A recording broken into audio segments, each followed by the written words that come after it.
Is that the broadcast all right, Martin? It's not coming up yet.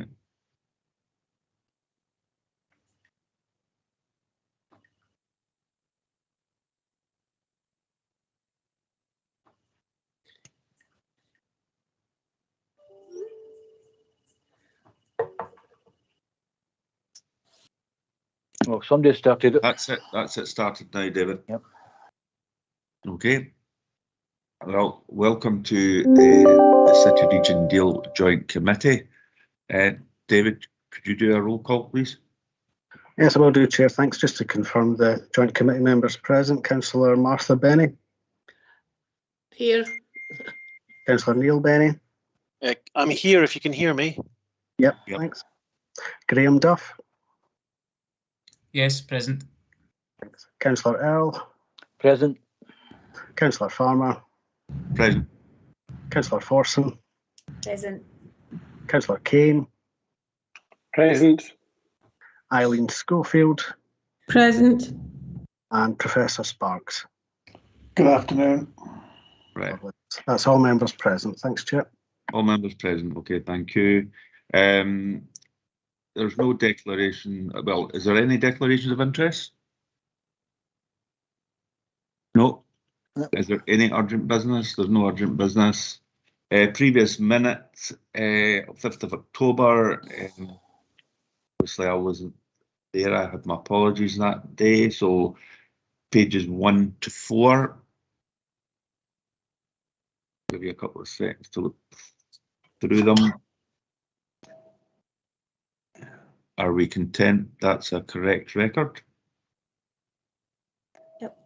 Yep. Okay. Yep. Thank you. For that, move on to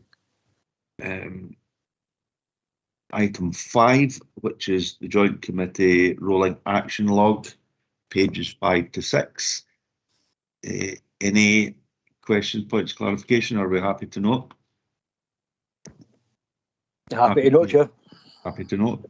Okay. Hang on. Sorry. Apologies, I'm just having a wee technical issue. All right. But I've got a question. It was to just get a bit of an update on where we are with the recruitment for the Regional Economic Forum and the other one, the Economic Advisory Board. Okay. If I could take that, Councillor Farmer. Yep. Okay. There had been planned to be a meeting last week to go through the 8 applications, I believe, to help select for the meetings which were meant to be occurring yesterday.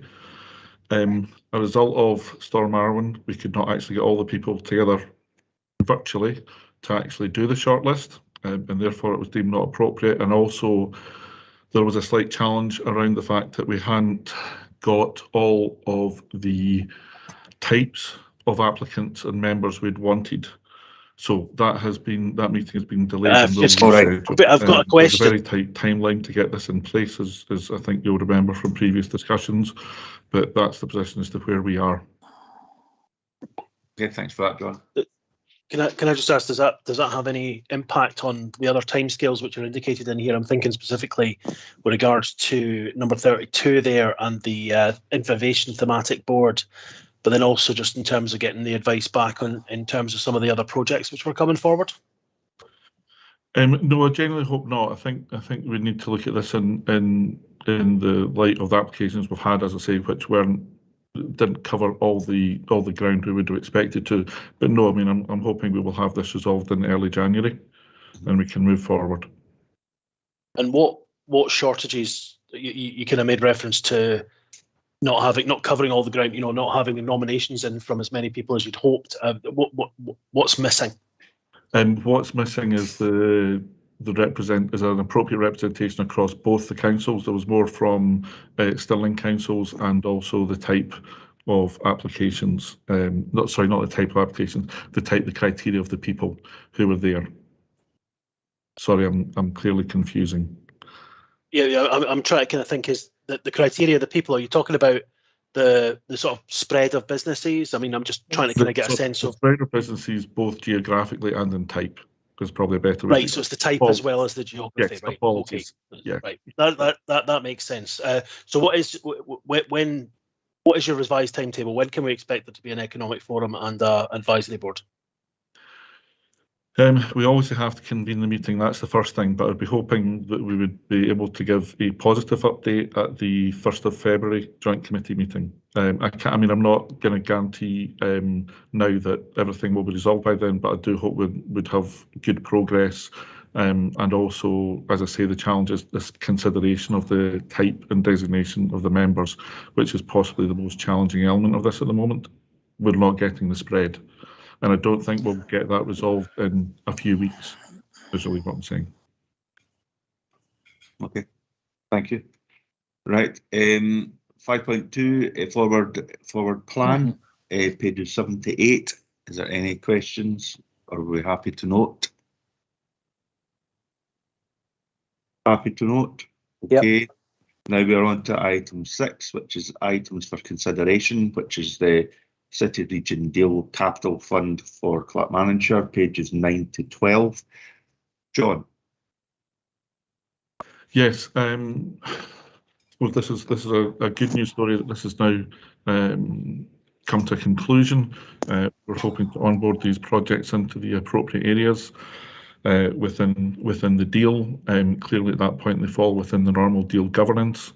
In terms of where we are with both of them, Japanese Gardens is more advanced and there has been spending at risk, and they're working on their business justification case. And we would be expecting to bring that to joint committee in February or March. And ILIH will be brought when more detail is there and according to timelines and milestones and financial profiles. So it's just formally bringing them into the deal, which means, as I say, they fall under the full deal governance. Okay, thank you for that. I'll open up for questions, points, clarification. Neil? Yeah, it was just on the intergenerational living innovation hub. I remember this kind of at that kind of outline stage and discussions about it. Were terrifically exciting. What's the time? What is the timeline? When can we see this worked out more in terms of knowing exactly what we're going to spend the money on and what the outcomes are going to be and all of those bits? Can you talk us through that, please, John? And to be honest, no, it's too early. It's too early in the process to do that. I mean, clearly this has just been announced, and hopefully, if approved by yourselves, then further progress can be made. But I would be foolish to add a huge amount of detail at this time. Clearly, in terms of annual conversations, that will be updated within there. But I also see a person's hand up who will know far more of the detail than I, in terms of Dr. Rogers. Okay. Thank you, John. Chair, if I may, can just give a brief update to joint committee members. Subject to joint committee approval to onboard the intergenerational project to the deal. We will then begin the detailed planning, working closely with colleagues in Clackmannanshire Council.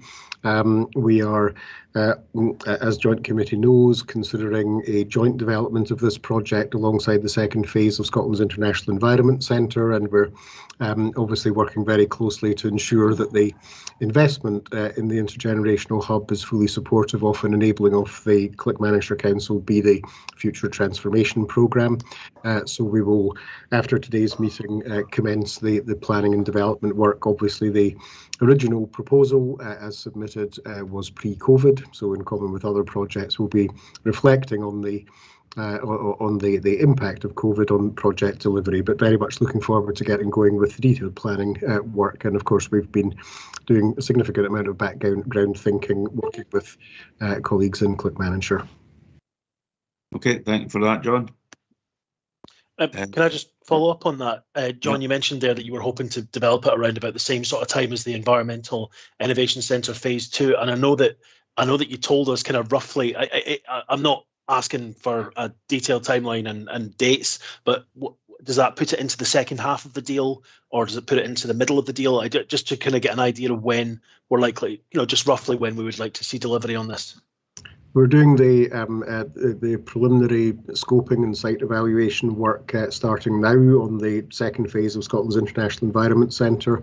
We'll obviously consider some of the implications of the intergenerational hub in the same context, and the view is that in March of next year we'll be in a position for Clackmannanshire Council and the university to take a decision on the timeline for the development of the business case for one or both of those projects. So that's the process that we've agreed and that we're working through. So in the spring we will have more detailed information on how this might move forward. Okay, thank you for that. Ellen.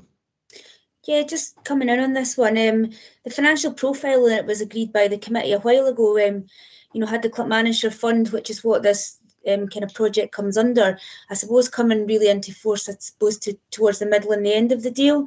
So that's kind of the timeline I've kind of got in my head for things.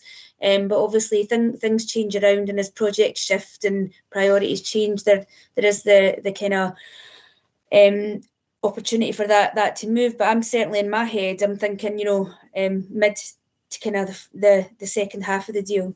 Yeah. Okay. Any other questions?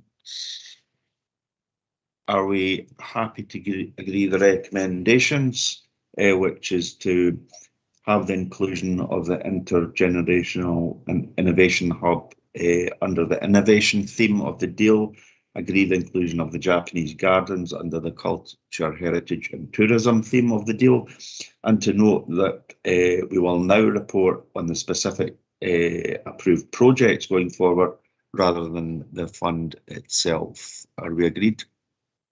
Okay. Agreed. Thank you. Is there any other business before we close? No. Okay. Well, thank you very much for your attendance. Cheers.